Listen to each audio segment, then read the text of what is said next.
Cooper Lutkenhaus just did something no teenager has ever done in the 800 meters. He beat an Olympic champion. He beat a world champion. And now he's one race away from a title that has never belonged to a high schooler. What he's about to face is the toughest field of his life. Cooper Lutkenhaus grew up outside Dallas, Texas. While other kids his age were worried about homework, Cooper had 800-meter races playing on a screen in the back of his classroom. He studied every move. He watched legends like David Rudisha, the man who ran the fastest 800 meters in history, and broke down his races in slow motion, frame by frame. That habit shaped him into something track and field had never seen before. He didn't just show up one day as a star either. As a freshman, Cooper posted the fastest 800-meter time by any U.S. freshman in history. That mark alone would have made most coaches take notice. But Cooper kept climbing every single season, chasing records that grown professionals spend years trying to break. In 2025, at just 16 years old, Cooper shocked the entire sport. He ran 142.27 at the U.S. Championships. That single race smashed the under-18 world record by over a full second. It also made him the youngest American ever to qualify for a world championship team. He beat professional runners with years of experience, proving his talent wasn't a fluke. But that season didn't end the way he wanted. At the World Championships in Tokyo, Cooper finished 7th in his first-round heat. He didn't advance. After the race, he bent over, hands on his knees, completely drained. He later said it was one of the most painful moments of his life, not because he got hurt, because he felt like his big season ended on a low note in front of a packed stadium of 60,000 people. He promised himself he would never forget that feeling. That promise changed everything. Cooper turned professional and signed with Nike before he even finished his junior year of high school. Most athletes his age were thinking about college applications and prom. Cooper was thinking about beating the best 800-meter runners on the planet. He kept training through the fall and winter, using that painful memory from Tokyo as fuel every single day. The work paid off fast.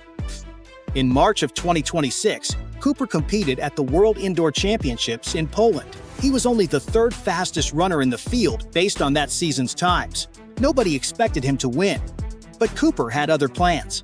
He sat back early in the race, staying patient while another runner set the pace. Then, at exactly the right moment, he made his move. He crossed the finish line first, stunning everyone in the building. At 17 years old, Cooper became the youngest individual world champion in the history of track and field. Not just the youngest in the 800 meters, the youngest in any event for any country ever recorded, indoors or outdoors. That alone would be enough to call it a legendary season. But Cooper wasn't finished. At the Oslo Diamond League, Cooper lined up against Emmanuel Wanyonyi of Kenya, the reigning Olympic champion in the 800 meters. This wasn't a high school race. This wasn't even a national championship. This was one of the biggest international meets in the world, filled with grown professional athletes who had competed on the largest stages in sports.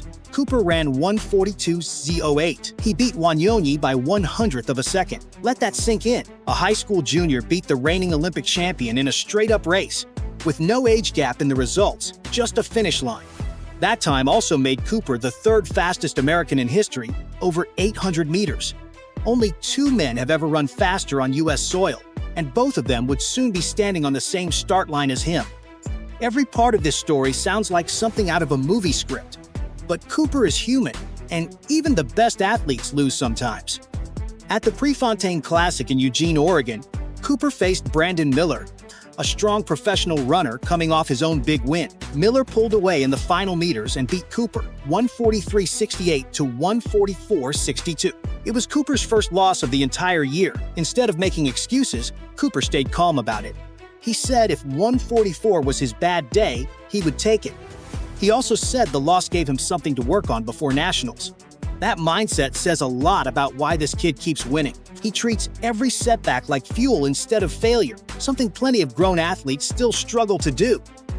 Now Cooper is chasing something he has never had before, a United States outdoor title. At the U.S. Championships happening in New York City, at Eakin Stadium, Cooper opened his run with a smooth, controlled performance in his opening round. He crossed the line in 1:45.83, looking completely in control the entire way. He wasn't pushing his limits. He wasn't racing for a fast time. He was saving everything for what comes next, because the final is where the real challenge begins. Standing in his way is Donavan Brazier, the 2019 world champion. Brazier made an incredible comeback after multiple surgeries kept him off the track for nearly 3 years. He barely raced at all in 2023 and 2024. Last year, in an unforgettable finish, Brazier beat Cooper by just 0.08 of a second to win the national title. That race is still fresh in everyone's mind, and Brazier is defending that exact title now. This is not a race where Cooper walks in as an easy favorite.